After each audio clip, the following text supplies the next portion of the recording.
que es el tema de adolescentes en conflicto con la ley penal, que pues es un tema, como lo estábamos viendo en la clase anterior, es importante el conocimiento, parte del examen privado. Nos quedamos en la otra parte del procedimiento, donde íbamos a empezar a hablar sobre lo que sucedía cuando una persona cometía un delito. Eso fue lo que vimos en la clase anterior, sobre cómo se terminaba anticipadamente el proceso. Aquí hablamos como unas medidas desjudicializadoras. Vámonos entonces ahora al siguiente, que es procesos de adolescentes en conflicto con la ley penal, ya de una forma más concreta, más práctica. Aquí pues vemos nosotros que los adolescentes fueron sorprendidos en delito flagrante, es decir, en el momento que cometían el hecho criminal o participaban en una actividad delictiva. Por eso hay delitos de acción, de mera acción, le llama la doctrina, que eso es, por ejemplo, portar armas de fuego. Hay delitos de actividad, por ejemplo, dispararle a un sujeto. Y vemos nosotros aquí que la ley, a partir del artículo 195 de la ley, vean ustedes, 195 de la ley, que establece proceso de adolescentes en conflicto con la ley penal. ¿Qué establece? Y ahí establece, miren, sección primera, vayan marcando, pues vamos marcando, flagrancia, dice. ¿Qué entendemos por flagrancia? Que la persona es sorprendida en el momento mismo de cometer el delito. Pero aunque aquí dice, cuando el adolescente sea sorprendido en flagrante violencia de la ley, deberá ser presentado inmediatamente a su detención ante juez competente. Aquí entenderíamos nosotros que el juez competente es el juez de adolescentes en conflicto con la ley penal. Pero ¿qué es flagrancia? Eso es algo importante que la ley no lo define, pero vamos a tomar la supletoriedad de la ley. El Código Procesal Penal establece en el artículo 257, escriba 257, Código Procesal Penal, relación del número 195, flagrancia. Dice que deberá ser puesto o presentado inmediatamente de su detención. Escuche, eso es plazo, pregunta examen privado. Y les decía en la clase anterior, las prevenciones policiales de los menores a mano lo redactan los agentes policiales porque no está el plazo constitucional de las 6 horas que tienen los agentes para poner a disposición a una persona detenida ante juez. Eso es el artículo 6 de la Constitución, pues lo establece. Aquí deben ser puestos en qué plazo, pregunta de examen privado, inmediatamente. ¿Ante quién? Juez competente. ¿Quién lo será? Relación del artículo 160, por favor, 160 de la ley. Ahí va a encontrar usted lo que es el juzgado de primera instancia, de adolescentes en conflicto con la ley penal.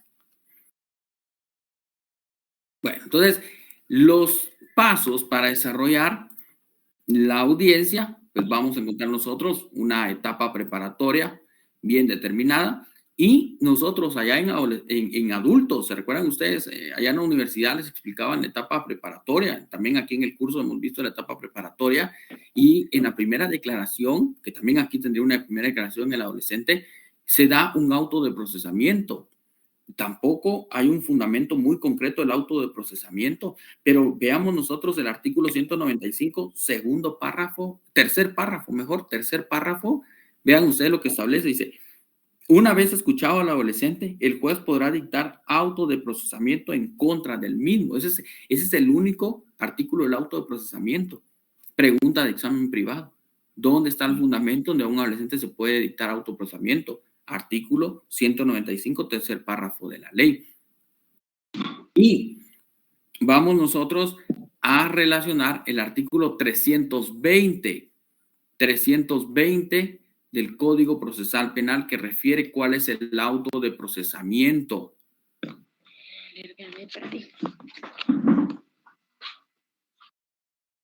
320.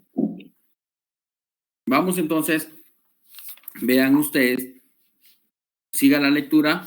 Dice: el autoprocesamiento tiene como efecto sujetar al adolescente a proceso penal. Ese es escríbale efecto, escríbale,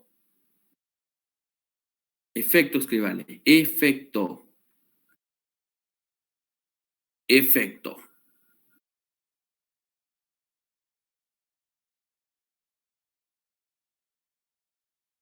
Vamos entonces. Hay un segundo párrafo en ese 195 que me interesa que usted lo marque. 195, segundo párrafo. Vean ustedes, ahí establece: quien traslade o detenga a un adolescente a un lugar distinto. Bueno, empieza el párrafo: en ningún caso, el adolescente detenido puede ser llevado a cuerpo. Eso es pregunta de examen privado. Cuartel o estación de policía o centro de detención para adultos. Quien traslade o detenga a un adolescente a un lugar distinto al señalado incurrirá en delito de pregunta de examen privado. Y ahí está la respuesta. Esa es pregunta de examen privado. Miren, solo ahí hemos sacado, por lo menos, hemos sacado preguntas, 5 preguntas de examen privado. ¿Qué es flagrancia en adolescentes en conflicto con la ley penal? ¿En qué plazo debe ser puesto a disposición del juez? 3, ¿quién es el juez competente? 4, ¿qué sucede si la autoridad que lo detiene no lo pone a disposición en el tiempo razonable o lo lleva a un cuartel? Ahí van 4 preguntas.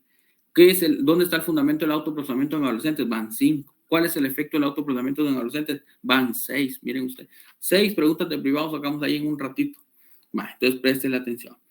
Ahora, vámonos al artículo 198. Ahí vamos a iniciar nosotros con la primera etapa que se llama etapa preparatoria. ¿Se recuerdan ustedes? El proceso penal tiene su etapa preparatoria, etapa intermedia y etapa de juicio, etapa de impugnaciones y la ejecución.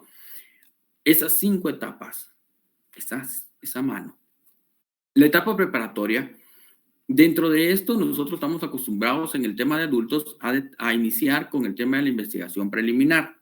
Lo mismo sucede aquí. Hay una investigación preliminar desde que se puede presentar la denuncia, en caso de que sea una denuncia. Si es detenida la persona en flagrancia, pues va a iniciar con el auto de procesamiento. Eso es parte de entender el proceso penal, en qué momento pues inicia la investigación. Si hay una denuncia, va a iniciar desde la investigación que se le llama preliminar. Preliminar es quién cometió el delito, individualizarlo, cuál es el nombre, cómo es el sujeto, esa es investigación preliminar. Cuando se logra determinar, se sujeta al proceso penal a través, por ejemplo, de una solicitud de detención ante juez, en el caso de adolescentes, aprehensión en el caso de adultos. Y vamos a la primera declaración, que aprende una persona por orden judicial. Pero cuando es delito flagrante, el plazo para investigar empieza desde el auto de procesamiento, porque es en delito flagrante, cometiendo el delito.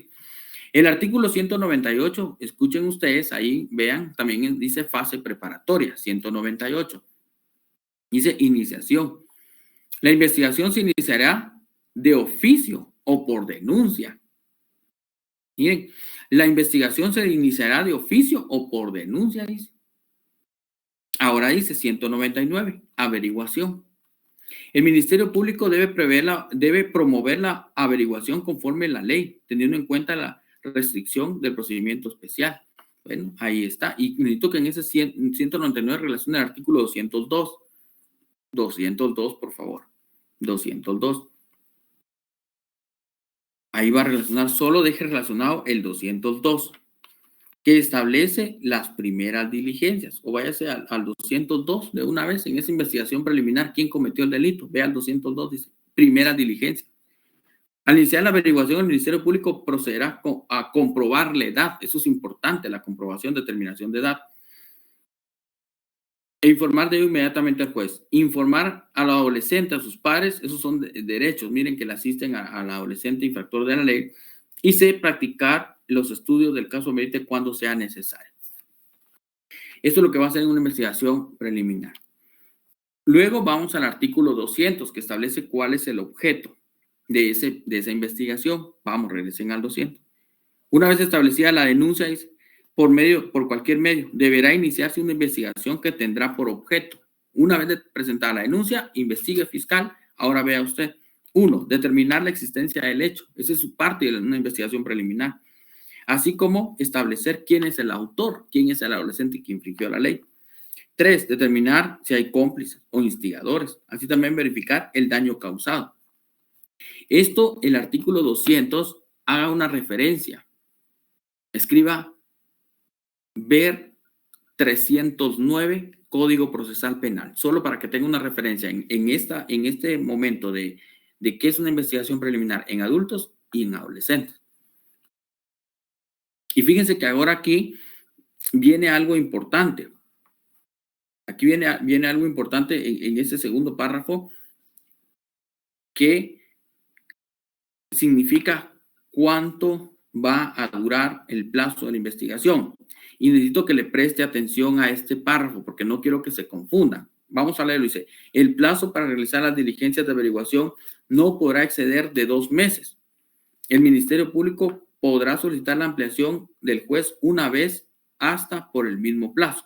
Solo en los casos en que el adolescente se encuentre sujeto a una medida de coerción no privativa de libertad.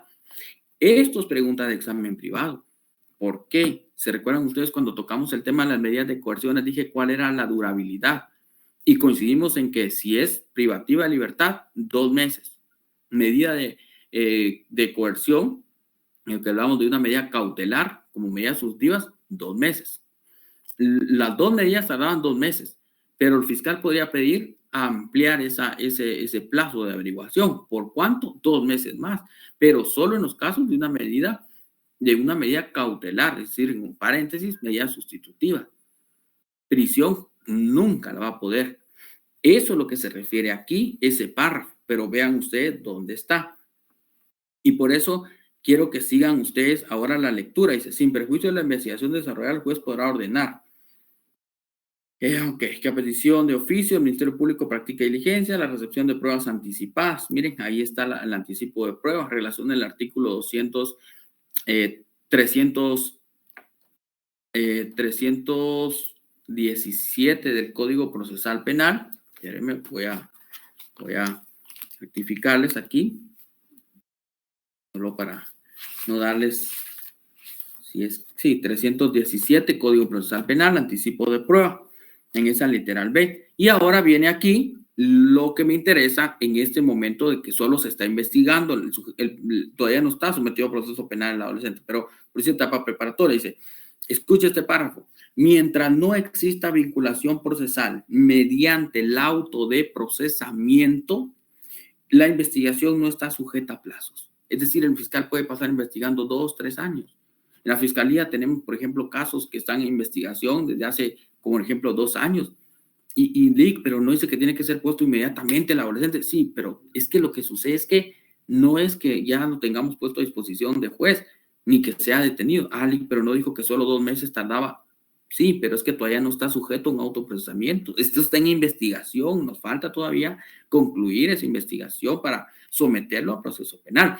Esa es la investigación que no tiene plazo, pero cuando ya existe un auto de procesamiento, compañeros, tiene un plazo el fiscal para investigar, que es de ¿cuánto? Pregunta de examen privado, ¿cuánto? 2 meses. Si no le alcanzan los 2 meses, ¿puede requerir la ampliación de ese plazo? Sí. ¿En qué caso entonces? Cuando sea una medida no privativa de libertad. Medida cautelar, no privativa de libertad. La prisión, esa no va a ser ampliada. Ahí vamos, pues, preguntas de examen. Entonces, fíjense, pues. Y si ustedes se dan cuenta, váyanse al artículo 303. Ahí establece, miren, agotada la averiguación o concluido el plazo para la misma, el Ministerio Público solicitará en forma breve y razonada, según el caso, artículo 203, vea, el sobreseimiento, clausura o archivo. La acusación o apertura a juicio, es decir, ya estamos en otra etapa.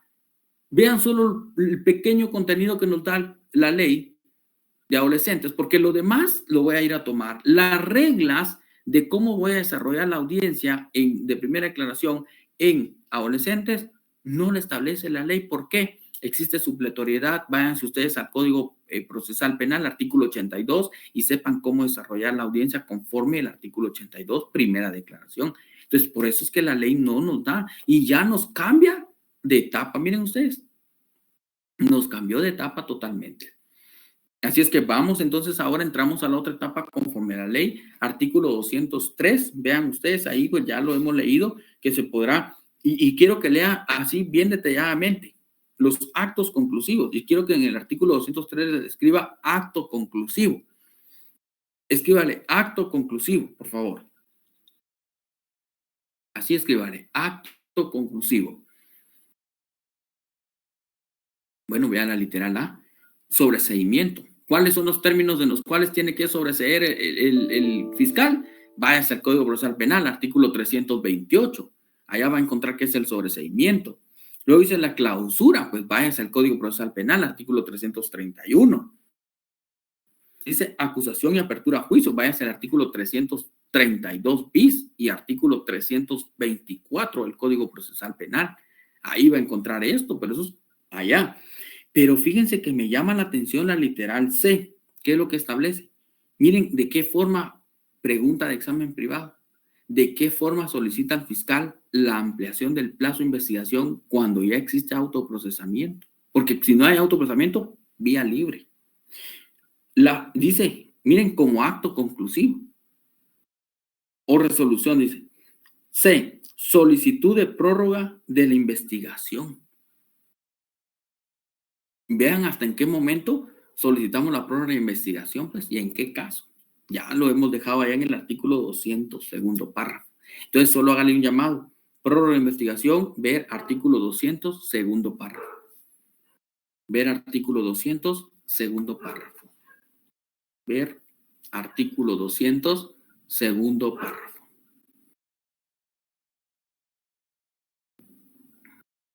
Muy bien, continuemos. Y fíjense pues que cuando la literal D nos faltó, aplicación de procedimiento abreviado. Ahí déjenlo subrayado, es un procedimiento específico. Y vamos entonces nosotros acá al artículo 203. Pues ahí establece sobre la presentación de la acusación o el acto conclusivo. Ya vamos al 204, aquí en la pantalla es el último tema, que sería la comunicación.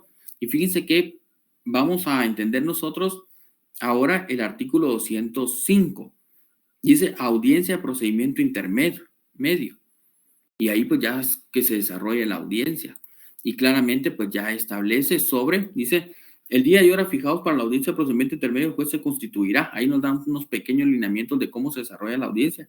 Verificará la presencia del fiscal, del adolescente en su caso, y así como las demás partes que hubiesen sido admitidas o que requieran su admisión. El juez declarará abierta la audiencia inmediatamente y nos da ahí las posibles resoluciones que pueda tratar hasta por poder decretar la apertura a juicio, poder decretar la clausura, poder decretar el sobreseimiento.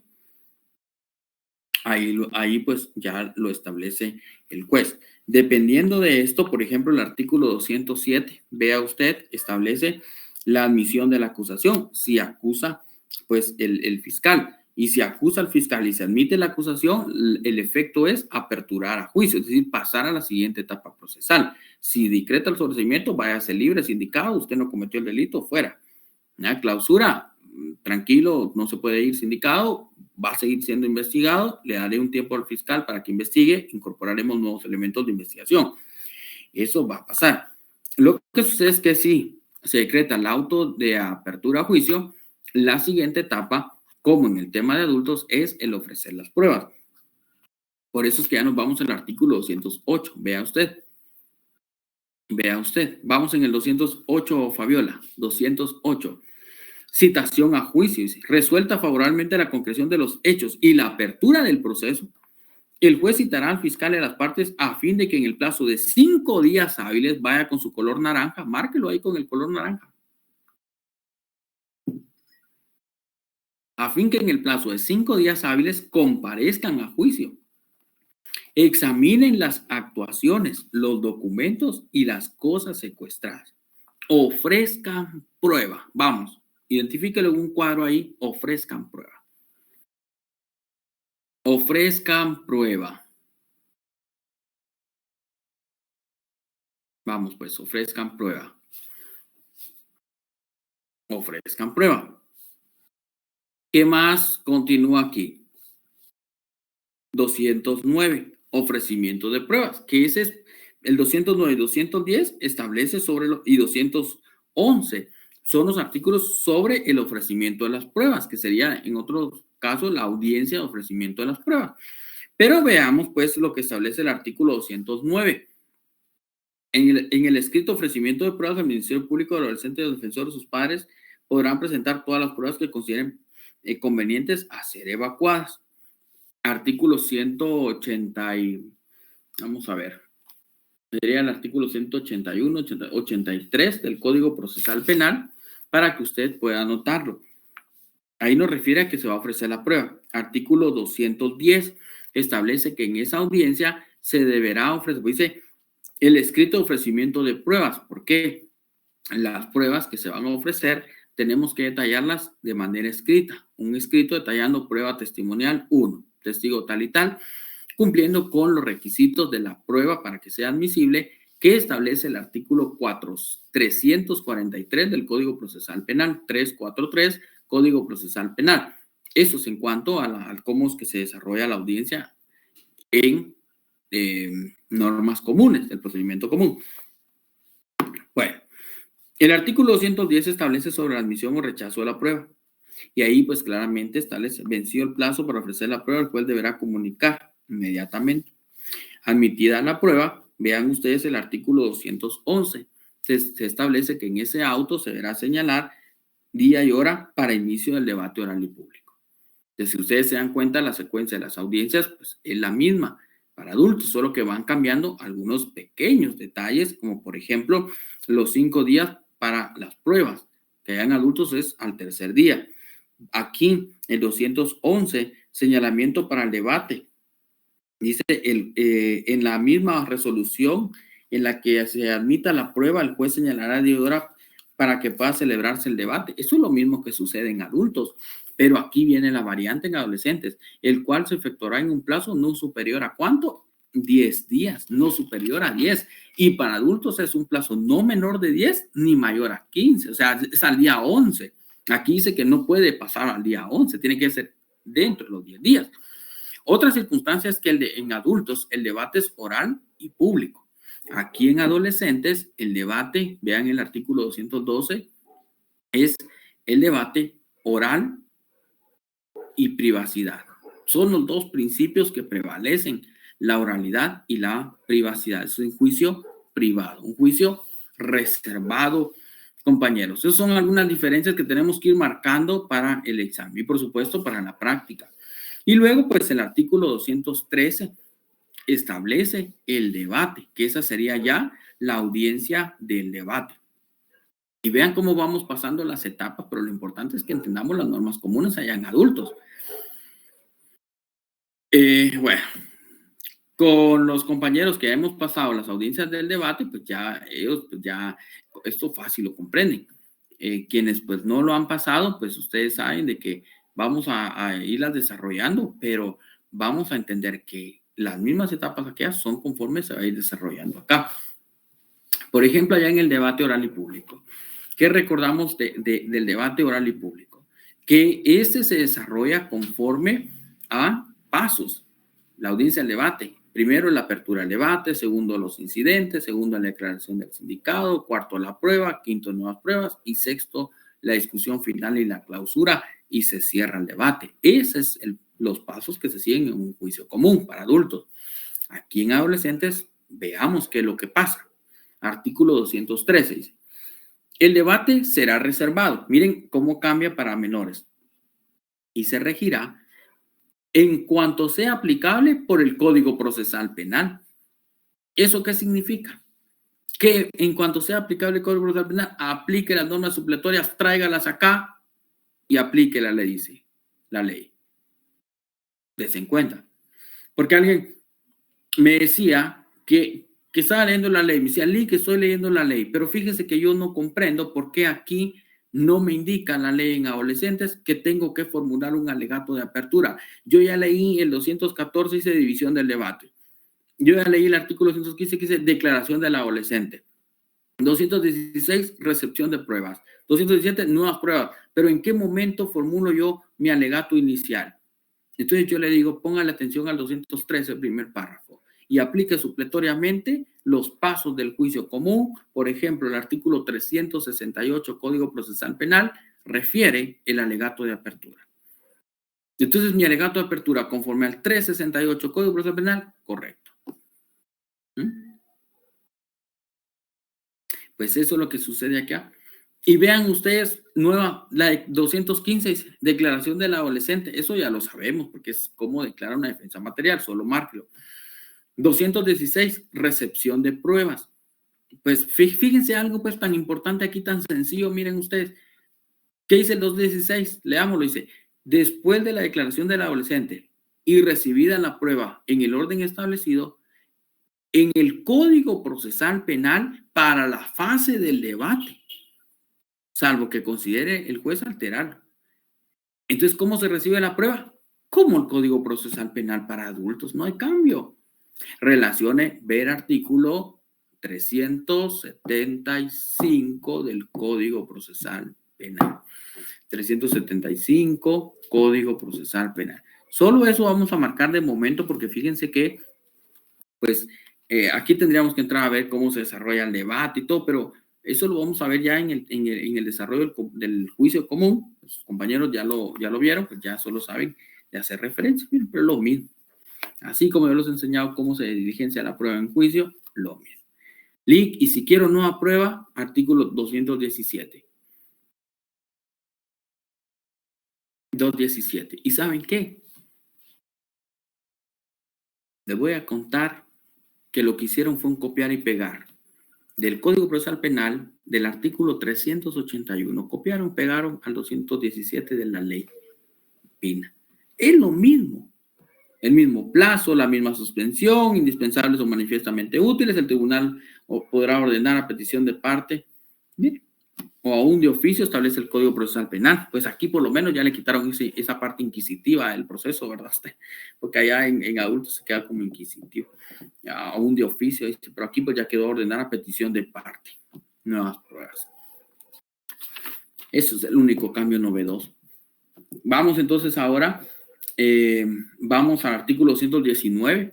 Pues ahí van a encontrar ustedes, compañeros, que establece las conclusiones. Y en las conclusiones, pues solo dejen marcado conclusiones ahí y vamos a entender que en las conclusiones, pues es un alegato final, un alegato que vertimos los que intervenimos en juicio a efecto de poder considerar si nuestro cliente es inocente o es culpable, la pena a imponer. Ministerio Público aquí solicitará una sentencia condenatoria, la pena que se le debe fijar por la responsabilidad penal a la persona procesada y el juez, pues, con fundamento en las pruebas y en los alegatos conclusivos, que está ahí en las conclusiones, pues ya tomará una decisión para pronunciarse sobre la sentencia que deberá dictar. Y pues ahí está, compañeros. Ahí vemos nosotros. El artículo 220, vean lo que establece, determinación de la sanción. Debate sobre la idoneidad de la sanción. Es decir, se cierra el debate y con posterior nos convocan a otra audiencia que se le llama sobre la idoneidad de la sanción. Ahí miren, y está el 220. Una audiencia posterior al cierre del debate. El juez para determinar qué tipo de sanción es la que se va a imponer. Y después ya viene la sentencia que establece el artículo 221 del Código de la Ley, de la ley. Vean ustedes, sentencia. Ahí está 221, escríbale así en grande, sentencia. 221, escríbale sentencia. Resolución sobre la responsabilidad transgresional del adolescente. El juez dictará resolución final inmediatamente. Y ahí establece, después de concluida la audiencia, con base a los hechos probados, la existencia del hecho, la atipicidad, la autoría o la participación del adolescente, la existencia o inexistencia de causales que excluyen la responsabilidad penal, las circunstancias las circunstancias establece o gravedad del hecho o el grado, es decir, si hay agravantes, por ejemplo, también ahí lo va a indicar. Eso es en cuanto, compañeros, a la sentencia. Y hemos terminado el procedimiento de adolescentes en conflicto con la ley penal. ¿Cómo lo ven? Adolescentes en conflicto con la ley penal, ese es el procedimiento. Lo que pasa que, como les decía, pues también es parte de saber cuáles son las diferencias que se van a ir desarrollando en el juicio. Y luego, si no estamos conformes con esa sentencia que se emite, pues aquí es donde nosotros ya pasamos a la vía recursiva. Y la vía recursiva, yo la voy a marcar con ustedes. Eso lo vamos ya lo vimos en impugnaciones, lo veremos para los que no lo hemos visto en impugnaciones. Pero ahorita aquí yo solo se lo voy a dejar a ustedes de lectura de tarea. Y ya en el proceso penal se lo voy a explicar a detalle. 227, por favor, va a marcar tipos de recursos. Y yo necesito que usted aquí, por favor, vea también la pantalla que tenemos de recursos revocatoria, reposición, apelación, casación y revisión. Son los recursos que proceden en contra de adolescentes, pero ahí los dejamos marcados. Número 1, 228, tarea de lectura. Número 2, 229, reposición, tarea de lectura. Número 3, 230, apelación, tarea de lectura. El mismo procedimiento para adultos es el que vamos a aplicar acá. Los mismos principios de taxatividad, impugnabilidad objetiva, subjetiva, es lo que vamos a aplicar aquí. 230 y ¿qué es? 234 sería el número 4. 234, que es el de casación. Y miren, ¿por qué les digo yo? Lo vamos a ver en su momento, o ya lo vimos, porque vean el 235, el artículo que establece, dice, el recurso de casación se tramitará de acuerdo a las formalidades y los plazos fijados para los adultos en el Código Procesal Penal. Bueno, luego se va al artículo 236. Otra vez, vean ustedes, 236 es el quinto recurso, pues que establece el recurso de revisión procede por los motivos fijados en el Código Procesal Penal.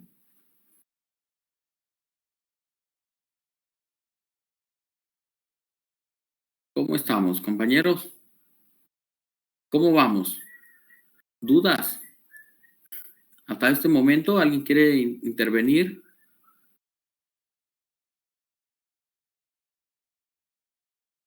¿Cómo estamos? ¿Todo bien, Ruth? Natalie. Fabiola, ya se logró poner al día, Fabiola.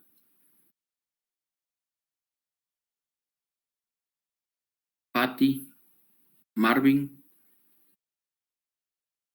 Erika, Gabriela. ¿Estamos bien? Solo es de ir prestando la atención conforme a cómo es que se va a ir desarrollando el juicio. Si ustedes se dan cuenta, pues al final dirían ustedes, pues solo me guío en lo que he aprendido para adultos. Correcto. Solo que lo que nosotros ya hemos platicado, por ejemplo, no le vamos a llamar sindicado, le vamos a llamar adolescente. No vamos a hablar nosotros sobre, por ejemplo, prisión preventiva, una privación provisional. Eso lo miramos en primera declaración, pues. Y pasamos la audiencia en primera declaración y eso ni siquiera lo mencionamos, porque lo hemos mencionado antes. Y la ley tampoco lo establece, por eso lo relacionamos el Código de Adultos. Todo claro, un momento un poco rápido, pero le voy a repasar. Sí, vamos rápido, pues como les digo, pues la ley es bastante, vamos rápido ya. Y vamos a pasar a extinción de dominio.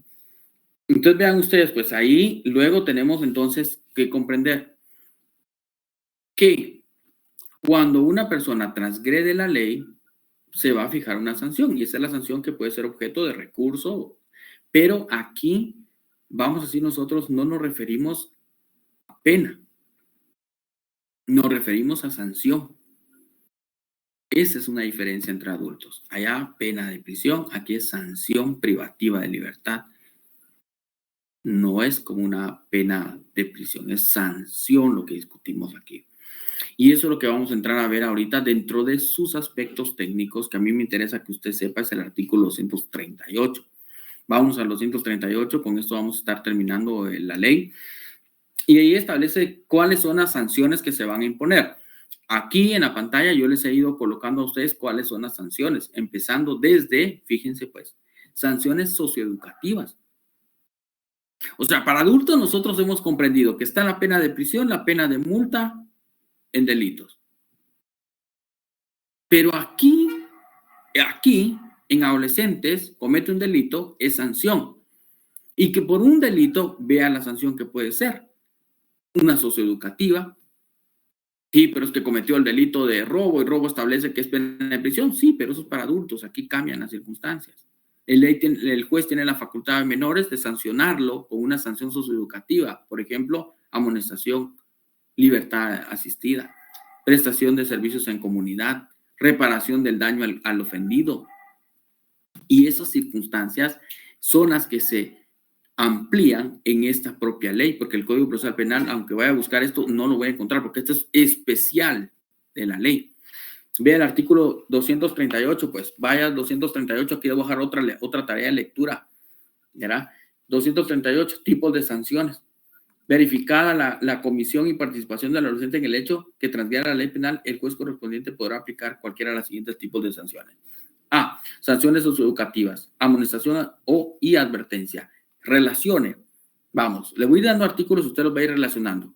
241 en ese numeral 1, amonestación y advertencia, 241 póngale a la par, porque usted después va a ir a leer el 241. ¿Y qué contiene ese? Contiene en su amplitud que es una amonestación. 2. Libertad asistida, 242. 3.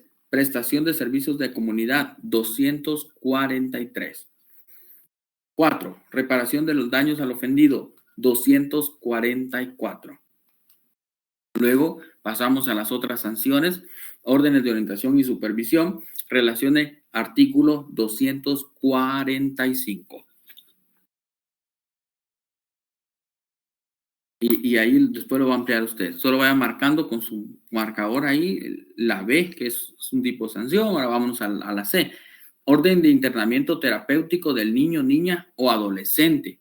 247, miren, orden de ordenar el internamiento terapéutico. 247, allá va a ir a analizarlo usted, que puede ser un tratamiento ambulatorio, por ejemplo, especializado. Por ejemplo, ahí miren, de salud, público o privado, para desintoxicarlo o eliminarlo, o eliminar su adicción de drogas antes mencionadas. Pero, por ejemplo, compañeros, ¿a qué delitos nos referiríamos ahí? Deme la ley que establece ahí, solo deme esa ley. Por ejemplo, ¿cuál creen ustedes que es esa ley que establece que, o con qué ley podemos relacionar una sanción, una orden de orientación y supervisión? Por ejemplo, los casos de aquellos adolescentes que los aprenden con droga, fumando o con una su bolsita ahí de cocaína. Pues, ahí está. Prisión. La ley establece que es pena de prisión. Tranquilo. Señor juez, una orden de orientación y supervisión. Puede ser, veamos en la literal B. Veamos la literal C. Ordenar internamiento terapéutico ambulatorio para desintoxicarlo, para habilitarlo. Así es. Vamos a la siguiente, literal D. Privación del permiso de conducir, por ejemplo, con la responsabilidad de conductores. Bueno, en la literal C relacionó el artículo 247. Literal C, 247. Literal D, donde estamos ahorita, quiero que relacione usted, dice literal D, privación del permiso de conducir, 246. Vamos a la siguiente sanción. Sanciones privativas de libertad. Estas son las que me interesan a mí explicarles. Sanciones privativas de libertad, 248, escriba ahí, en ese epígrafe 248. Va identificando todas las sanciones. Y dentro de esas sanciones privativas de libertad hay subincisos 1, 2, 3 y 4. Bueno, les voy a dar artículos que van a relacionar. Privación de libertad domiciliaria, 249. Privación de libertad durante los tiempos libres, 250. Escucha, privación de libertad durante tiempos libres. ¿Cuál es su tiempo libre? Fin de semana. ¿Y por qué? Porque estudia entre semana. Bueno. 3. Privación de libertad en centros especializados durante fines de semana, comprendidos desde el sábado a las 8 horas hasta el domingo a las 18 horas, imagínense. Pero es una sanción privativa. Solo los fines de semana vayan a cerrarse. 251 relaciones. Número 4. Privación de libertad en centros especializados bajo el régimen abierto, semiabierto, cerrado. Eso es decir, como aquel video que vimos, ¿se recuerdan de los Bajate Bebé? Ese video, esas personas están privadas de su libertad. En fundamento de la literal E, numeral 4. Y eso es lo que voy a hablar ahorita con ustedes. Esa es precisamente la que a mí me interesa. Vámonos al 252 directamente de la ley. Ahí se recuerdan que van a ir ustedes a leer todo lo demás. Pero me interesa que usted sepa cuándo la persona quedará de veras privada de su libertad. A fin de semana, no. De lunes hasta que termine todos los días de prisión. Esto no es solo fin de semana. 252. Vean pues. Privación de libertad en centro especializado de cumplimiento. La sanción de privación de libertad en centro especializado de cumplimiento es de carácter excepcional. Es la última ratio. Lo último que el juez debe aplicar es privar la libertad de un menor. Dice, puede ser aplicable solo en los siguientes casos. Escuche pues. No deja opción. Dice, solo en los siguientes casos. A y B. Literal A.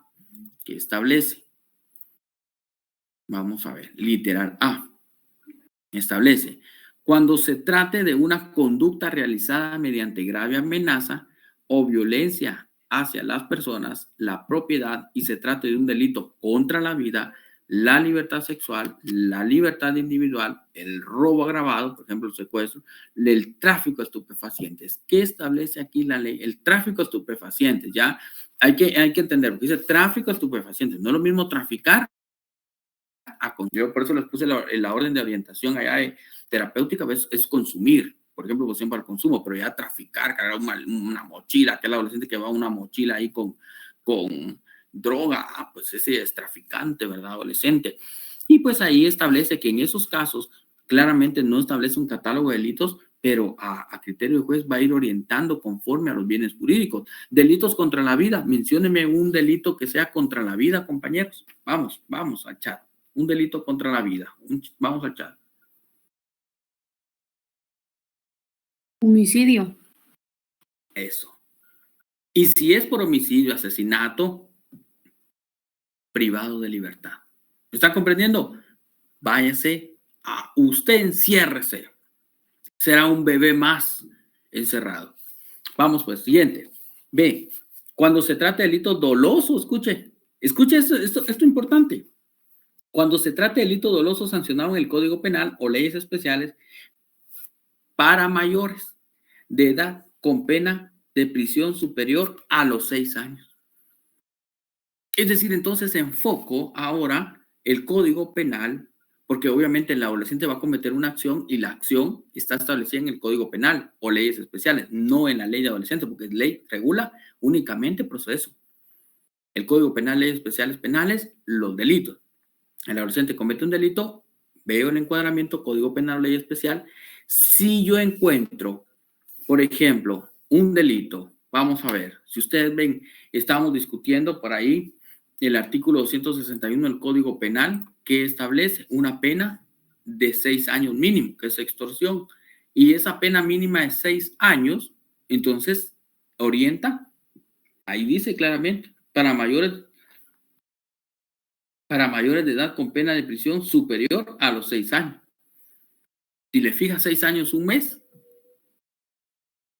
privado. Si le fijas 6, quedando en lo mínimo, podría estar en libertad. Así es que, compañeros, vean ustedes, eso es lo que vamos a entender, los dos motivos por los cuales una persona menor podría estar privada de su libertad. ¿Estamos claros con esto? Por favor, me dicen si tienen alguna duda, porque voy a pasar ya al plazo del cumplimiento. ¿Cuál es ahora? Pues ya vimos en qué casos se deberá ir la persona privada de libertad, pero ahora veamos cuál es la duración de la pena, porque no es lo mismo la pena para adultos. Veamos, pues, dudas que tengan. Vamos, dudas.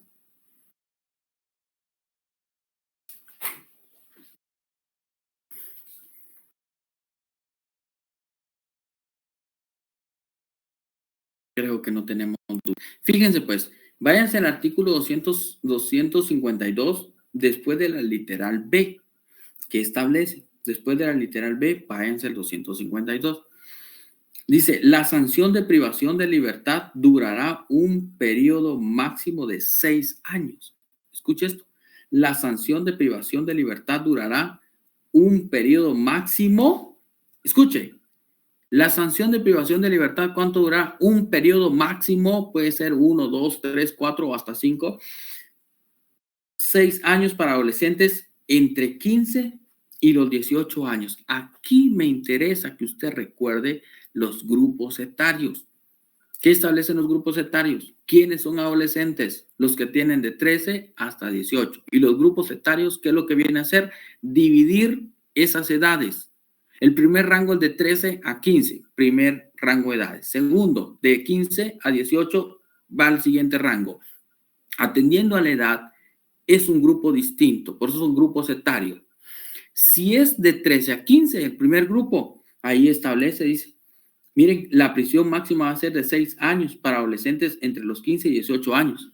Ok, si cometió un homicidio, mató a uno, por ejemplo, aquel adolescente sicario que mató aquel vendedor de piñas que tenía 14 años, el adolescente, vean ustedes, aquí queda dice 13 a 15 años. ¿Cuál es la sanción que se le aplicará? Ok, el delito, homicidio. La pena, el Código Penal refiere de 15 a 40 años. ¿Le vamos a aplicar 15 a adolescentes? No. Entonces, ¿qué pena, Lick? Depende del juez, pero puede ser de 1 hasta 6 años. Y si es asesinato, de 1 hasta 6 años. Ah, bueno, pero si ya vamos al otro grupo, vamos, siga. Perdón, de 15 a 18, era de 15 a 18, yo ya les estoy dando mal ahí la información, de 15 a 18 es hasta 6 años. Voy a corregir. Ah, muy bien, ahí Cristian nos pone, de 13 a 15, ahora corrijo, los 6 años que les dije es para aquellos que ya son de 15 a 18 años, ya son más grandecitos, ya aguantan más, alguien dice ya aguantan más. Ok, vamos pues. Cuando el adolescente tenga una edad de 15 a 18, 6 años. Cuando tenga el adolescente, que es más pequeño, de 13 a 15, 2 años será lo máximo. Vea usted, ahí establece. Y 2 años, siga la lectura de su ley, y 2 años para adolescentes entre edades de 13 a 15 años.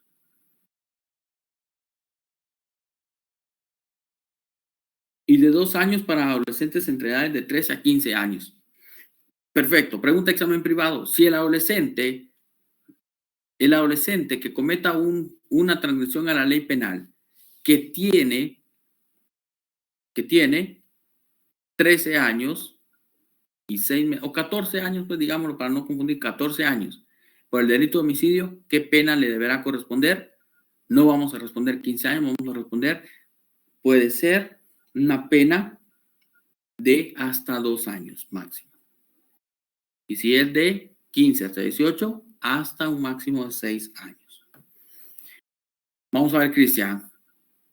Si realizó el delito un día antes de cumplir los 15, entonces debe ser en el primer grupo etario. Sí, porque vamos a respetar el momento en el cual cometa el delito.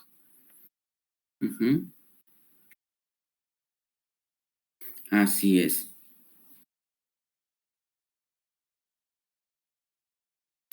Bueno, sí, porque esto sería en el momento en el cual cometa el delito para la determinación de la sanción, ¿verdad? Eso es lo más acorde. Además, la Convención sobre los Derechos de los Menores, de los niños y también que protege a los adolescentes, aquí vamos a tomar todo lo que sea favorable a ellos. Y sí es mucha discusión, Cristian, pero siempre tenemos que enfocar nosotros, desde luego que la Fiscalía tomará el certificado de nacimiento, verá y dirá, bueno, ya tiene 18 años. Sí, pero enfoquemos en qué momento cometió el delito, porque estamos juzgando en qué momento se cometió el delito. Estamos juzgando una acción que fue cometida cuando tenía 13 años, sanciónenlo conforme a lo que establece la ley. Ok, sí, así es, Jennifer, principio de indubio pro reo. O sí, momento de ejecución del delito. Cristian y Rosario. Bueno, ¿cómo es Cristian y Rosario? ¿Cómo es que se llama? Cristian.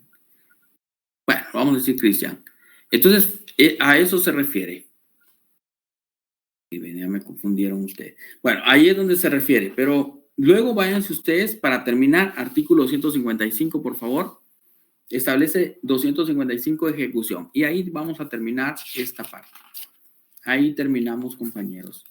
Van a marcar el artículo 259 que establece la Secretaría de Bienestar Social de la Presidencia, que va a ser la encargada también entre todas las actividades que tiene, pues determinar y verificar el cumplimiento de las sanciones que se puedan imponer a un adolescente en conflicto con la ley penal. Pregunta de examen. Ahí estamos. Bueno, pues compañeros, ¿dudas que tengan hasta ahora? ¿Cómo estamos? ¿Dudas? Vamos a pasar a la siguiente ley, que es la ley de extinción de dominio. Por favor, saquen su ley de extinción de dominio. Yo voy a cargar la presentación. Sí, Jennifer,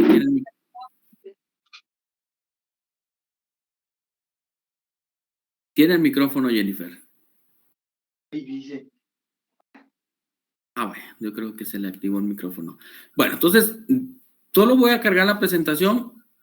Por favor, saquen su ley, voy a cargar la presentación, deben un par de minutos. Es que es un poco cargadita por el contenido que tienen las imágenes. En este caso, la ley especial no aplica a conmutar para los menores. Pues fíjese, Cristian, que vamos a aplicar supletoriamente la ley. Vamos a aplicar supletoriamente la ley penal y el Código Procesal Penal. Por lo tanto, podría aplicarse el beneficio. Así es. Así es. Claro, hay que atender, hay que atender también la capacidad, porque ese es un menor de edad. Imagínense, hay quienes no tienen, ¿verdad? Y ante eso, pues el juez podría optar a una sanción menos gravosa como una amonestación. Que de hecho, en la mayoría de sus casos, lo único que hace el juez es privarlos de libertad conforme a lo que establece el 252. Y si no, ni siquiera, Cristian, se pronuncia en una pena privativa de libertad. Así es. Bueno, voy entonces, compañeros, denme un momento.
Bueno, vamos a continuar, pues avancemos hasta donde nos dé tiempo. Recuérdense que pues vamos a tener más espacios también el próximo miércoles, sí, el próximo miércoles, y vamos a avanzar. Lo importante es que ustedes pues vayan aprendiendo los temas conforme puedan comprenderlo.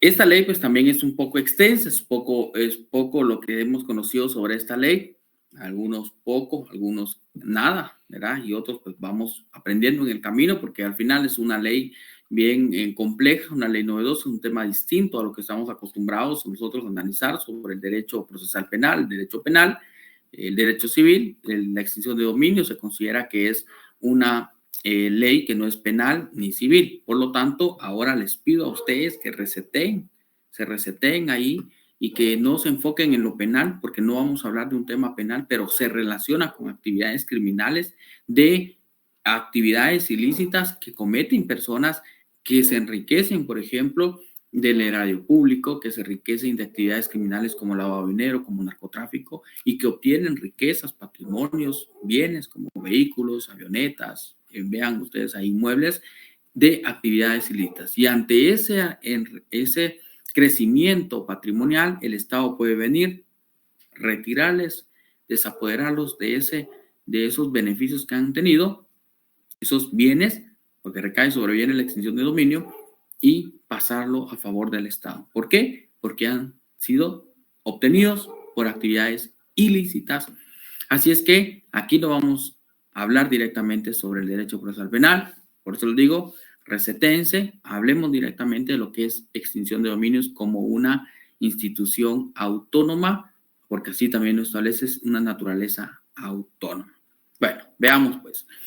Aquí entonces hablemos que la extinción de dominio está establecida en el decreto 55-2010 del Congreso de la República, que nos apoyamos también dentro de sus antecedentes en tratados y convenios internacionales. Por ejemplo, en el tráfico de drogas, la Convención de las Naciones Unidas contra el Tráfico de Drogas, vemos la Convención de las Naciones Unidas contra la Delincuencia Organizada Transnacional, frontera, supera las fronteras, y la propia organización criminal que pueda darse en un estado, pues tenemos nuestra propia ley nosotros para combatir, erradicar y sancionar esas conductas criminales. Así también, cuando ya supera fronteras, podemos utilizar la Convención de Palermo, también la Convención de las Naciones Unidas contra la Corrupción, que es la Convención de Viena. ¿Cuántos funcionarios públicos no hemos visto nosotros, por ejemplo, que se acrecentan en sus patrimonios? ¿Cuántos, digamos, ahora funcionarios hemos visto nosotros en juicios que, por ejemplo, les extinguieron un bien que tenían por allá por Escuintla, que tenían aquellas mansiones allá en un sector exclusivo de la ciudad capital, que tenían aquellas extensiones de terreno, aquellas avionetas, aquel helicóptero? Y eso es parte de, por ejemplo, que hayan ocupado un cargo público. Las 40 recomendaciones de la Gavi, que se refiere principalmente al tema del lavado de dinero en el caso de bancos o entidades bancarias que estén sujetos a supervisión. Así es que eso es parte de un pequeño antecedente. Pasamos entonces acá y fíjense ustedes que no encontramos en la ley tampoco una definición concreta de qué es una extinción de dominio o qué debemos entender. Miren, toda esta presentación yo se la voy a mandar a ustedes para que la tengan. De veras, se la voy a mandar. Ya se los voy a estar compartiendo a ustedes para que la vayan teniendo ahí, pues la puedan analizar. De momento, pues préstenme atención porque es más fácil, ¿verdad? No vayan a ponerse a copiar porque todos yo se los voy a mandar a ustedes. Entonces, vean ustedes, sí es mejor ponerle atención a esto. Es una acción de naturaleza jurisdiccional. ¿Por qué? Porque es un juez el que interviene un juez. Pero dijo que no era penal. Interviene un juez, no es penal, pero interviene un juez nombrado por la Corte Suprema de Justicia. Es de carácter real y de contenido patrimonial. Y procede contra contenido patrimonial los bienes, ¿verdad? Eso es carácter real, dice, que es real y contenido patrimonial. Procede contra cualquier derecho real, principal o accesorio. Escuche, principal o accesorio. Que exista sobre bienes objetos de dicha acción. Eso de principal o accesorio, ¿se recuerdan ustedes? Un terreno que pasó a ser parte de la Secretaría que administra bienes en extinción de dominio. Había un terreno, por ejemplo, que era de un expresidenciable procesado, y ahí tenían unos aguacatales y palos de aguacate. Entonces esos producían tráigano y accesorios, los administra el Estado. No solo y todo lo que produce lo administra, puede venderse y eso recuperarlos esa parte también procede. Dice que exista sobre bienes objetos de dicha acción, independientemente de quien esté ejerciendo su posesión, sobre los mismos quien se ostente o comporte o se diga propietario a cualquier título. Es una acción in rem. ¿Qué significa?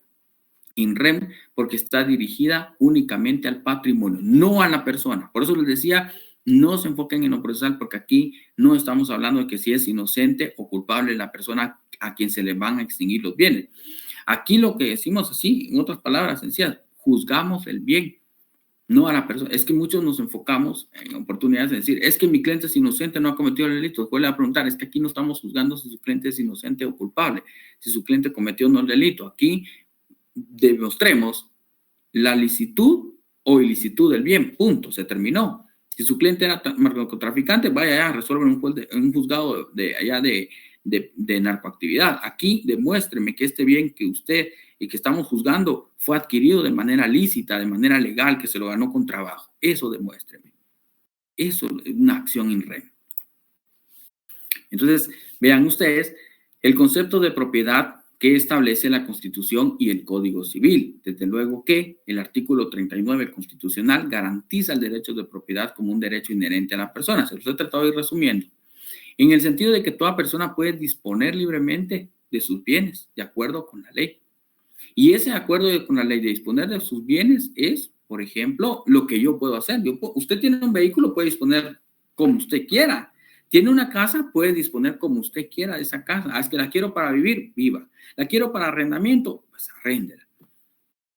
Disponga dentro de los límites legales. Pero un límite legal es, por ejemplo, es que tengo una casa, la voy a dar para un laboratorio de droga. Eso ya fuera del límite legal.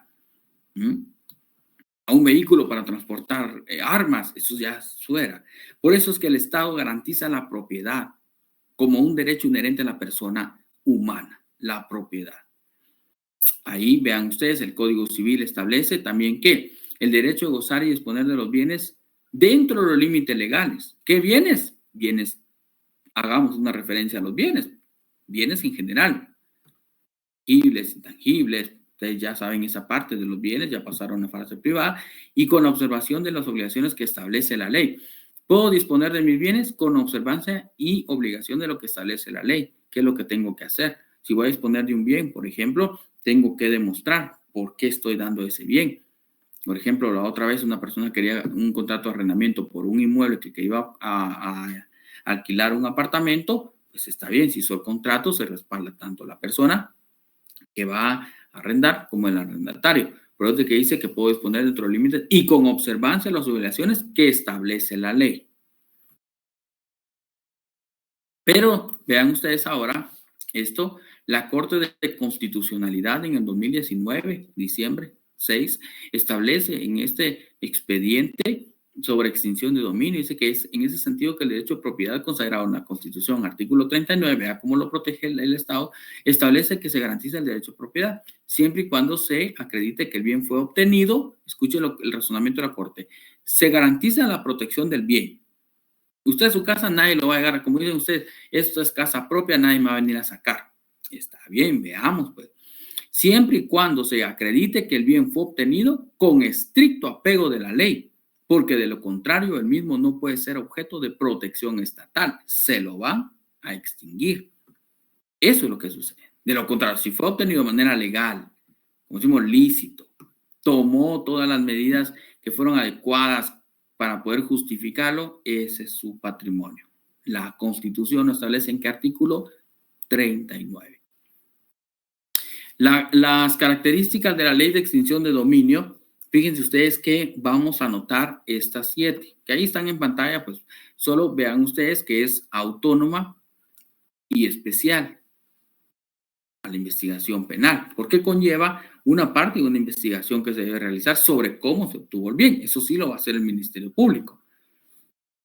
Pero no dice que no es penal, pues entonces, ¿por qué interviene el Ministerio Público? Tranquilos, ya les vamos a llegar a esa parte y les voy a decir por qué el Ministerio Público interviene. Pero vean ustedes aquí lo que establece la autonomía. Y para esto, fíjense que, pues sí, el artículo 5 de la ley ya establece dentro de esto El artículo 5 del artículo 7, váyanse directo al 7 ahora, establece ahí la autonomía de la acción. Pues es una opción autónoma. La acción de extinción de dominio, vean el artículo 7, dice, de la presente ley es imprescriptible, distinta e independiente de la persecución y responsabilidad penal. Eso que es autónomo, ni penal ni civil, independientemente. Eso lo van a marcar. Luego, sigamos aquí la lectura de la pantalla. Se marca ese artículo 7. Luego dice impersonal. ¿Por qué? Vaya marcando una vez sus leyes, de una vez márquelas. De una vez déjelas marcadas, no espere a que mañana las voy a marcar, hoy solo voy a subrayar, no, márquelo. Impersonal. ¿Por qué dijimos que era impersonal dentro de sus características? Porque es de carácter real y contenido patrimonial. ¿Por qué decimos que es transmisible a terceros y herederos la extinción de dominio? Porque fíjense que vamos a ver nosotros también que en la extinción de dominio no se extingue la acción por el hecho de que, digamos,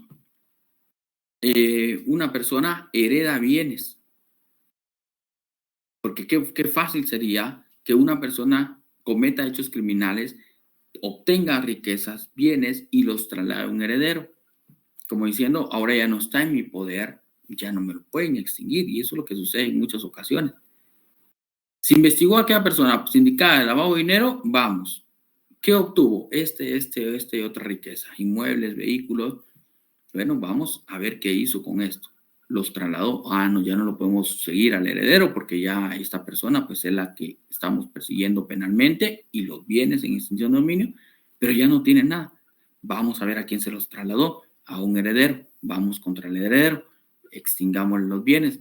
El heredero dirá, pero es que yo no cometí ningún hecho criminal. A mí me lo dieron. Sí, lo siento, pero estos bienes fueron obtenidos de manera ilícita. Así que, por favor, denme esos bienes, pasarán a favor del Estado. Por eso es que la extinción de dominio es transmisible a terceros o herederos. Vea esto. Así es que si va a heredar algo, tenga cuidado. Imprescriptible y de aplicación retrospectiva. Ahorita vamos a hablar de esto. Extraterritorial. La extinción de dominio, digamos que dentro de lo que establece la ley, vamos a ir aprendiendo nosotros que si la persona, y ha sucedido un caso expresidenciable, que tenía un inmueble, por ejemplo, en El Salvador, fueron extinguidos. ¿Y qué es lo que sucede con ese bien extinguido? Pues Guatemala toma, a través de la Secretaría de Administración de Bienes de Extinción de Dominio, que es la CENAVE, toma posesión y pues ya lo administra, lo utiliza para algo que quiera. Y por eso es que es extraterritorial. Se puede. Porque eso también es de protección estatal. Imagínense, si no, ¿cuántos bienes se comprarían en el extranjero? Y pues ya no podemos ir porque no tendríamos esa extraterritorialidad de la ley.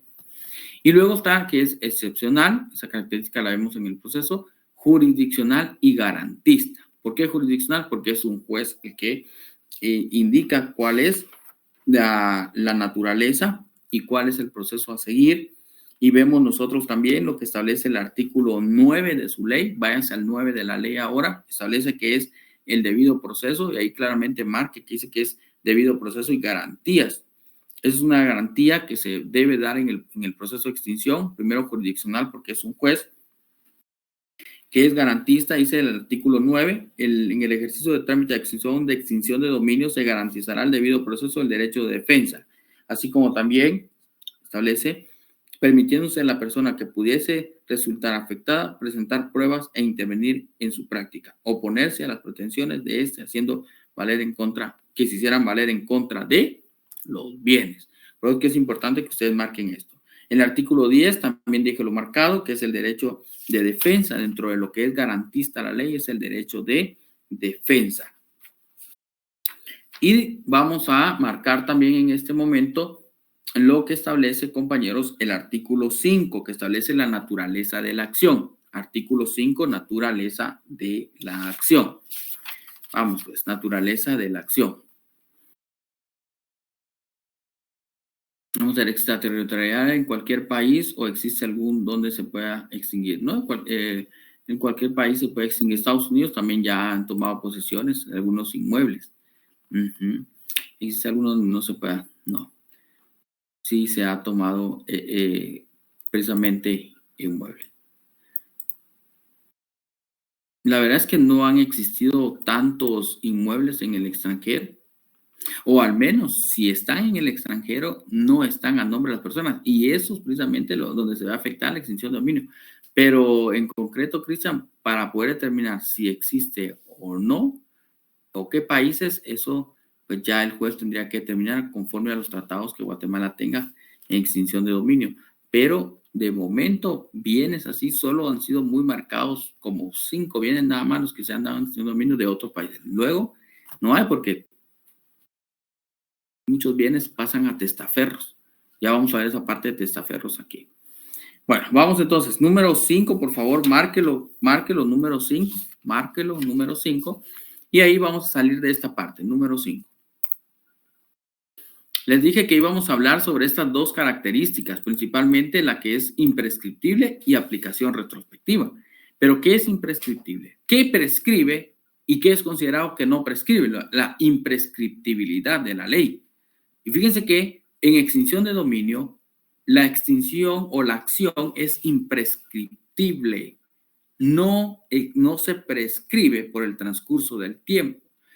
Lo que es ilícito seguirá siendo de procedencia ilícita así transcurran tantos años.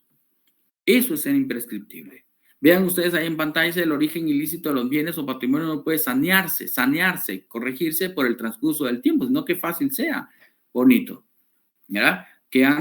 Lo que ha nacido ilícito, por ejemplo, basado en secuestro, extorsiones, patrimonio ilícito, así como no puede ser legalizado por el transcurso del tiempo. El Estado no puede permitir que fortunas provenientes de actividades ilícitas se legitimen por el tiempo. Artículo 7 de la ley. Ahí lo establece. Por eso, vean el artículo 7 de su ley, establece la acción de extinción de dominio es imprescriptible. A eso se refiere, no prescribe. ¿Pero el delito prescribe? Sí. ¿La pena prescribe? Sí. Es decir, responsabilidad penal y la pena prescribe. La acción de extinción de dominio no prescribe. Es retrospectiva. Perfecto. ¿Qué significa la retrospectividad en la ley? Miren, si ustedes nos vamos allá al tema penal, vemos nosotros que la ley, podemos hablar nosotros de la retroactividad de la ley penal, pero eso es en materia penal. La ley no es de efectos retroactivos. Si mañana crean una ley en la cual establecen que es prohibido salir a correr y yo salí a correr hoy, mañana entra en vigencia la ley, no pueden aplicarme esa ley. Ah, es que usted salió a correr ayer. Sí, pero ayer no estaba vigente la ley. Entonces yo puedo hacer lo que la ley no prohíba. Eso entra en vigencia. Pero la ley de extinción de dominios del decreto 55, vean ustedes, 2010.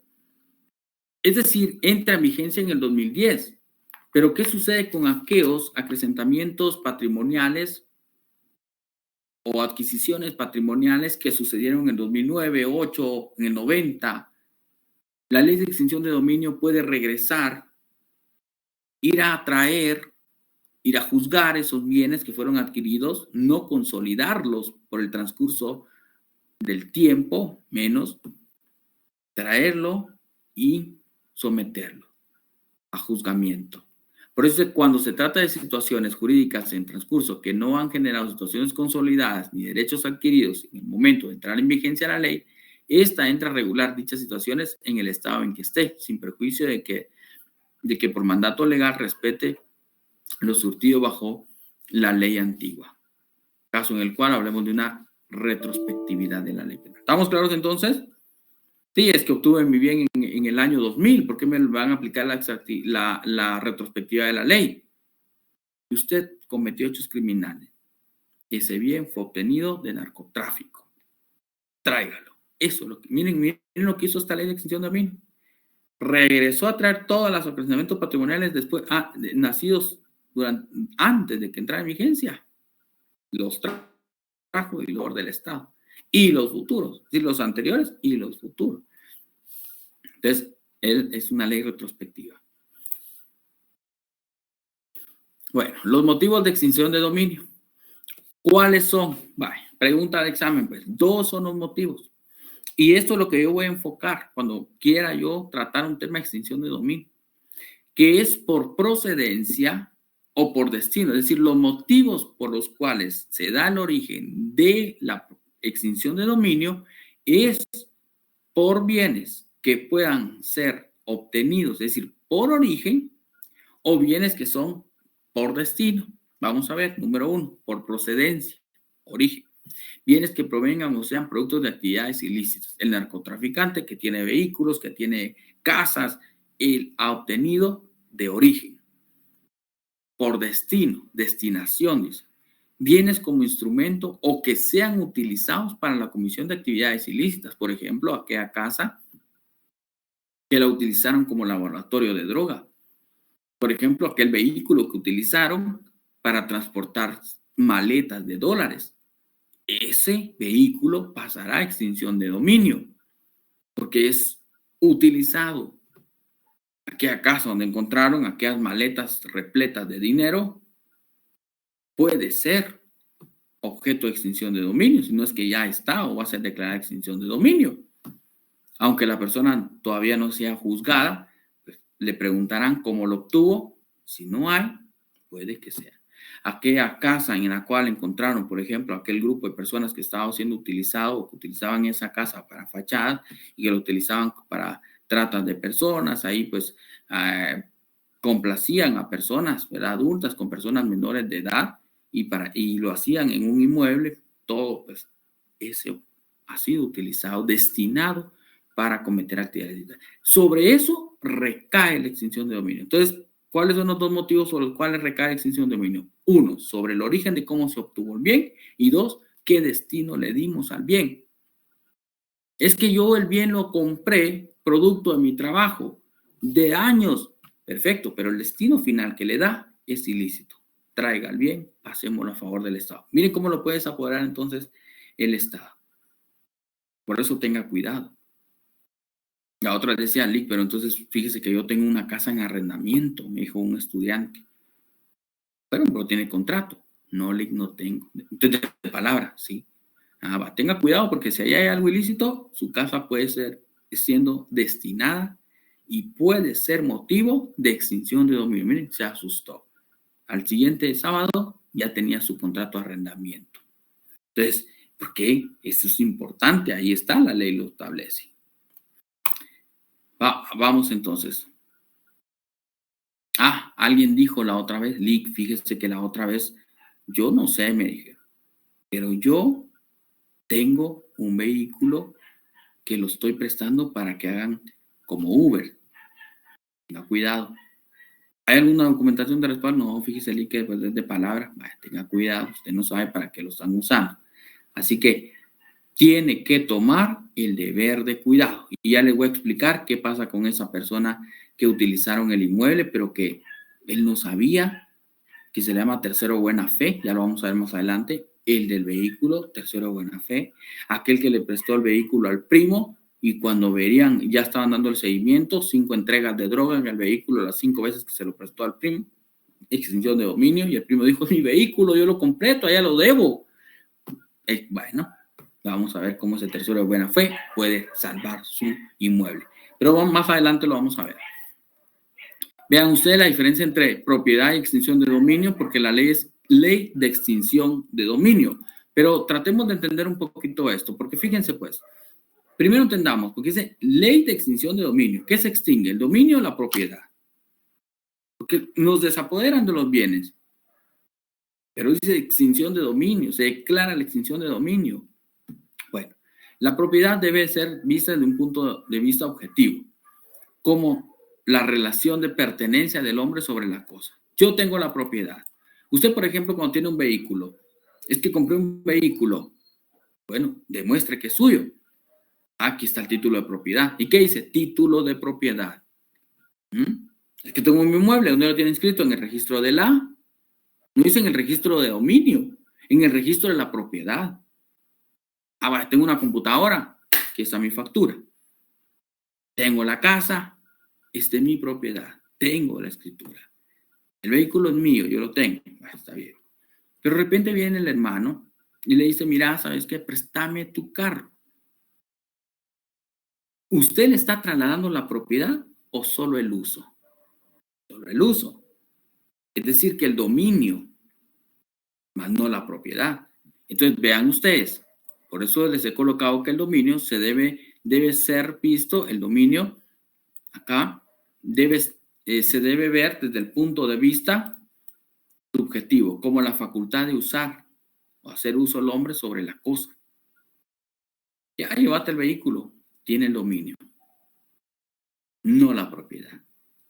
Y eso es lo que a veces se discute, porque es que es extinción de dominio, o sea, se extinguiría solo el uso, pero es un tema que a veces hay que aclararlo, que al final se extingue la propiedad, compañeros, pero a veces también nos confunde entre eso, ¿qué se extingue? ¿La propiedad o el dominio? Pues ahí está, la ley dice extinción de dominio, pero se extingue la propiedad.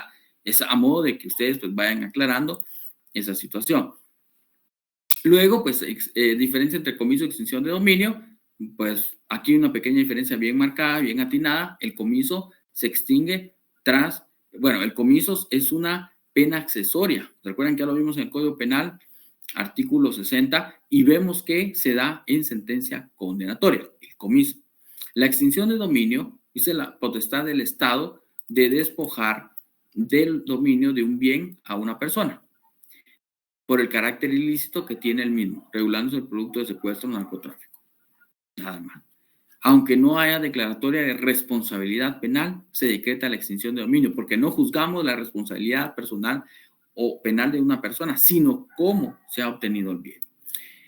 Acá el comiso, miren ustedes, se logra condena, pero la persona no tiene bienes registrados a su nombre, no hay comiso. Eso sucedía antes. Ahora, aquí no importa el nombre de quien esté, se decreta por la vía judicial dentro del proceso penal, contrario a extinción de dominio, que es un proceso independiente en sus características. A veces se extinguen los bienes y ni siquiera ha empezado el proceso penal contra una persona. Bueno, vean pues, aquí vamos a marcar entonces ahora cuáles son los dos principios de extinción de dominio que rigen la ley. Y esto sí está establecido en el artículo 3. Vean que son pocos los artículos que vamos a ir marcando, pero pues es bastante complejo. Principios de extinción de dominio, artículo 3, que establece. Vean ustedes, pues, artículo 3 de su ley. Para la observancia y aplicación de la presente ley se rigen los siguientes principios. A, nulidad ab initio. B, prevalencia. Veamos entonces. El primero, nulidad ab initio. ¿Qué establece? Dice nulidad. ¿Qué es nulo y qué puede ser anulable? Son dos cosas distintas que también ya lo hemos aplicado allá en la parte privada. Pero dice nulidad ab initio. Yo aquí les he tratado de irlo colocando, por ejemplo, vean ustedes, nulidad ab initio. Es nulo. Por eso hasta la imagen les he colocado.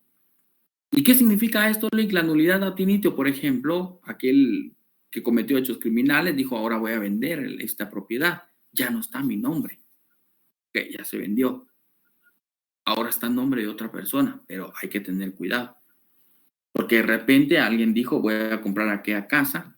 Esa casa está valorada, por ejemplo, en 2 millones de quetzales y la compró en 500,000 quetzales. Como dijeron, qué ofertón. Ah, sí, pero tenga cuidado, porque no va a ser que ese ofertón esté disfrazado de algo. Entonces, ¿qué sucede con eso? ¿Pierdo mi dinero? Por supuesto. Ese contrato es nulo. Esa es nulidad ab initio. Si usted tomó el deber de cuidado, la propia Constitución establece su derecho a propiedad, pero usted tiene que demostrar que el bien lo adquirió tomando el debido cuidado. ¿Qué significa? Es ilógico, lógico, pensar que un bien que está en un sector exclusivo, que todos los inmuebles valen 2 millones de quetzales, a mí me lo van en 500,000. Eso es fuera de lo razonable, pues. Nunca va a convencer a un juez de eso. Entonces, eso es lo que la ley prevé. El cuidado que uno tiene que tener. ¿Qué ofertón? ¿Y quién se lo vendió? Pues a ver, se desapareció. Miren usted, y después no se sabe que ese bien solo fue a través de un intermediario, pero quien lo compró originalmente era una persona sometida a proceso penal por comisión de delitos. Eso es lo que sucede muchas veces. Ay, Dios, tengan cuidado, porque a veces uno cree que hay ofertas, pero no. Así le pasó a un cliente. Dijo, no, yo lo compré, pero no tomó el deber de cuidado. Se dejó llevar. Y después tenía problemas. Ni le dijeron, bueno, entonces vaya y busque a la persona que se lo vendió y que le devuelva el dinero, pero este inmueble tiene que recuperarlo el Estado porque este inmueble fue adquirido por actividades ilícitas, claramente, desde su origen. Y había sido trasladado, era el tercer traslado que se da. Bueno, pobre, lo engañaron. Bueno, vean ustedes, es aquella que se origina, miren, nulidad obtinitio, es aquella que se origina por la falta de uno o todos los elementos esenciales de la contratación. En este caso de la extinción de dominio se entiende que un negocio jurídico, es decir, una compraventa, por ejemplo, realizado respecto a bienes de procedencia ilícita, sabiendas que esta condición es nulo de pleno derecho. Miren,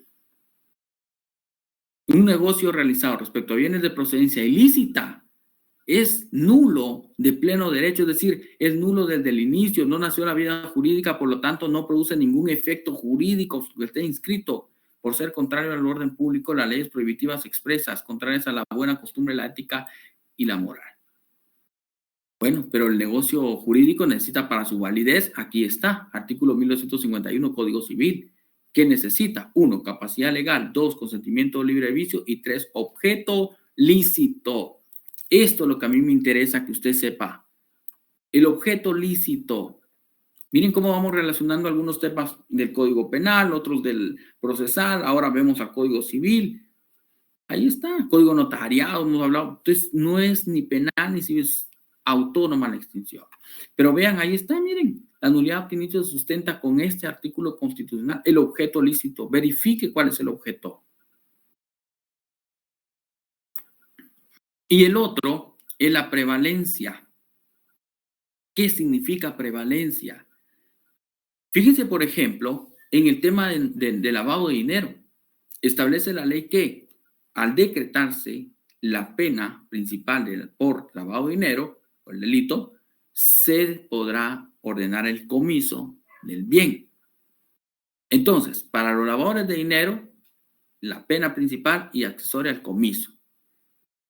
Pero la prevalencia, el principio de prevalencia de la ley de extinción de dominio permite que la ley de extinción de dominio vaya primero antes de que se decrete el comiso. Antes de que surja la sentencia penal y el comiso, la ley de extinción de dominio va, aunque vaya en primera declaración, traiga el bien, me lo voy a llevar. Prevalece extinción de dominio. Vamos a ir a extinguirlo.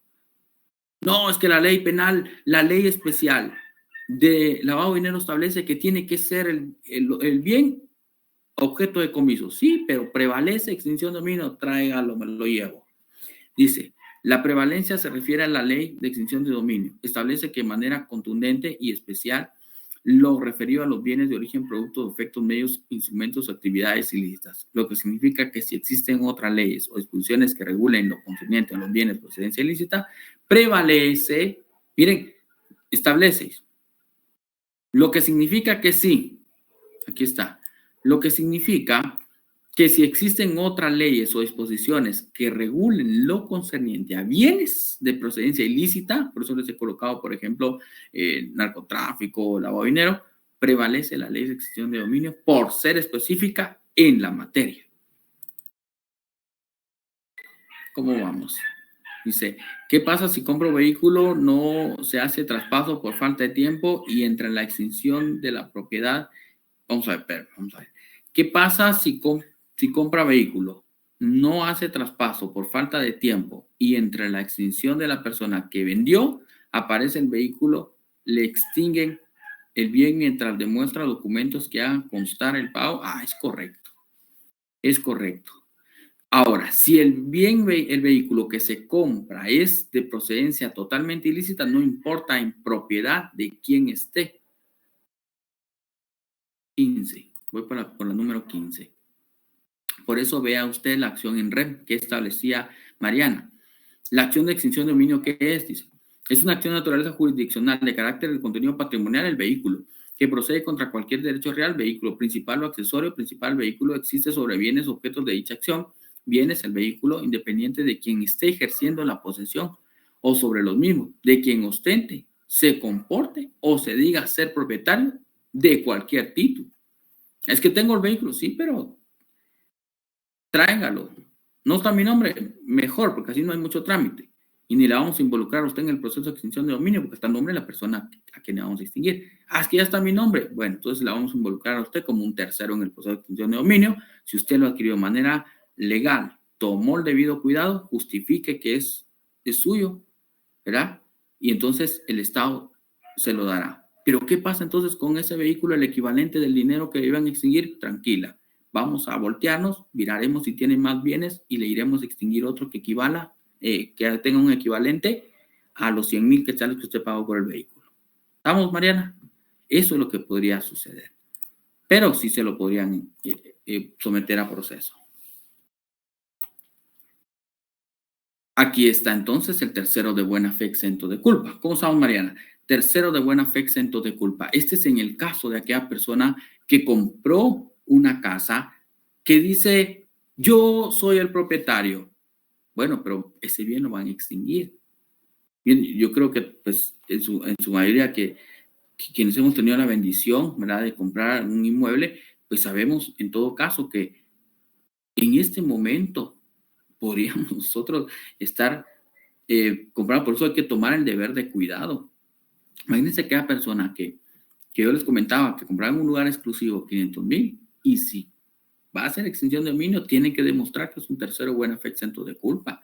Por ejemplo, aquel predio de vehículos que en una temporada dijo, habrán descuentos. Bueno, veamos si los vehículos fueron obtenidos de manera lícita o actividades lícitas. Ah, es que qué ofertón. ¿Y cuánto te lo van a dar? 60,000. Ah, pero el precio en el mercado, ese anda en 120,000 quetzales. Me lo van a dar a mitad de precio. Ah, la qué ofertón, comprémoslo. Pero si después procede a la extinción de dominio, no podemos justificar porque no estamos comprando algo acorde a lo que debe ser. O estamos como que tapándonos la vista, haciéndonos la vista gorda, como dicen. Y es precisamente el deber de cuidado que tengo que tener. Miren, por ejemplo, aquí ven ustedes aquí en la imagen una persona que tiene un cuchillo atrás, que sería el que va a hacer, digamos, pues no daño, no acuchillar, sino que el que está ocultando el origen era el que es delincuente y la persona que es un tercero de buena fe. Que vean ustedes, el traje azul aparenta a una persona distinta, pues sana, ¿verdad? Entonces vean ustedes acá, yo les he tratado de colocar también nuevamente un muñeco rojo y uno blanco, en el sentido de que se protege el derecho del tercero de buena fe. En el caso Mariana que nos comentaba, si es una persona tercera de buena fe, exenta de culpa, deberá probarlo. Aquí tiene que probar. Pues dice la buena fe calificada. Fíjense pues, hay dos tipos de buena fe. La buena fe simple es la que no se debe demostrar. Esa es la buena fe simple. La buena fe calificada es la que interesa en extinción de dominio y es la que tenemos que demostrar. Si nosotros llevamos un proceso de extinción de dominio a favor de una persona que es un tercero, demostrémoslo. La buena fe simple es aquella que se presume. La buena fe calificada es aquella que se prueba, que se demuestra.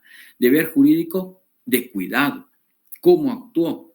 Por ejemplo, dice, aunque en un término jurídico conocido sobre todo en el derecho o en el ámbito civil o mercantil, debe definirse conforme a la finalidad de la ley de extinción de dominio. Tercero de buena fe. Es el propietario o poseedor de los bienes.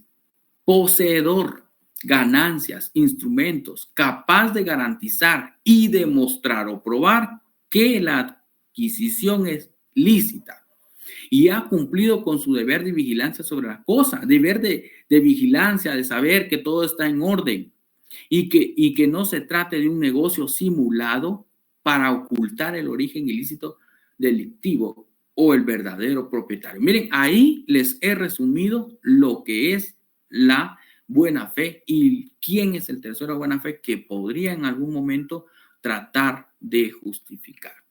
Miren, la otra vez tenía un cliente, todavía estaba yo ejerciendo la profesión como abogado, entonces fíjense pues, como notario ahí en ese caso, y una persona me dice, mire, fíjese que quiero arrendar. Bueno, está bien, ¿qué me aconseja? Mire, trate de tener antecedentes penales de quién va a arrendar, pero carta laboral o ingresos, de dónde provienen los ingresos por lo que va a arrendar. Hagamos el contrato con las cláusulas de destino que se le va a dar al inmueble. Que se le prohíbe en una cláusula realizar actividades ilícitas dentro del inmueble. Ese es un tercero de buena fe que va a demostrar que el origen del bien es lícito y además que el destino que un tercero le pueda dar no le corresponde. Por eso somos terceros de buena fe, exentos de culpa. Es que alquilé un inmueble y lo utilizaron para un laboratorio de droga, vamos a extinguirlo. Y el propietario llega y se dirá, soy un tercero de buena fe, exento de culpa, exento de la culpa que hizo un laboratorio de droga. Bueno, demuéstrelo. Aquí está, señor juez, en su momento, un contrato de arrendamiento. Aquí está, una cláusula dijo que era prohibido actividades ilícitas. Aquí hay antecedente penal, no tenía. Aquí hay cartas de recomendación. Lo que sucede es que en muchos casos, cuando se dan arrendamientos, por ejemplo, las personas prefieren lo más fácil. No, solo hágame una carta ahí de compromiso, más fácil. Hasta menos, prefieren pagar menos a protegerse. Pero nosotros en nuestro rol de abogados tenemos que protegerlos, garantizarles. El del vehículo que compró a mitad de precio, ay Dios, ese no va a poder demostrar que es tercero de buena fe. Si aquí lo establece, que no se trata de un negocio simulado para ocultar el origen ilícito. Ahí está. Bueno, estamos entonces con extinción de dominio. ¿Quién debe determinar si el tercero es exento de culpa? Algunos dicen Ministerio Público, no, es el juez, porque la extinción es de naturaleza jurisdiccional y la extinción de dominio se declara en sentencia y la declaratoria de tercero de buena fe en sentencia. Bueno, ahí estamos sobre el MP, va a determinarlo, puede coadyuvar, deber del tercero de buena fe exento de culpa, el adquirente de buena fe exento de culpa que se presente como tercero entre el proceso de trámite de acción de extinción debe haber obrado como una persona diligente y prudente. Ahí estamos, compañeros. Ya en lo último vamos a ver nosotros, ya en la próxima clase les voy a ir explicando algunas otras circunstancias, pues de momento aquí la vamos a dejar, como les decía, extinción de dominios bastante, vamos a llegar hasta aquella parte posiblemente práctica en la cual pues ya veamos nosotros sobre los bienes a extinguir.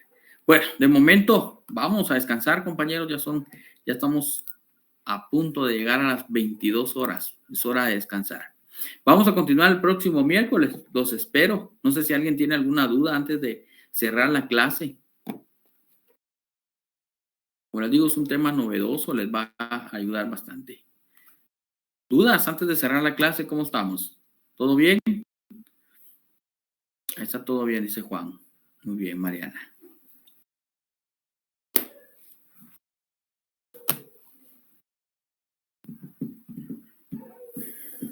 El juez, ¿qué juez conoce? Juez de extinción de dominio, Cristian. Ya lo vamos a ver en la próxima clase. Juez que conoces, el juez de extinción de dominio. Ya en la próxima clase vamos a platicar un poco sobre esto. Ya en la próxima clase, por ahí se los voy a colocar. Ahí vamos a estar viendo. Ahí les voy a explicar yo qué es un juez. Bueno, entonces compañeros, nos vemos en la próxima clase. Buen descanso para todos.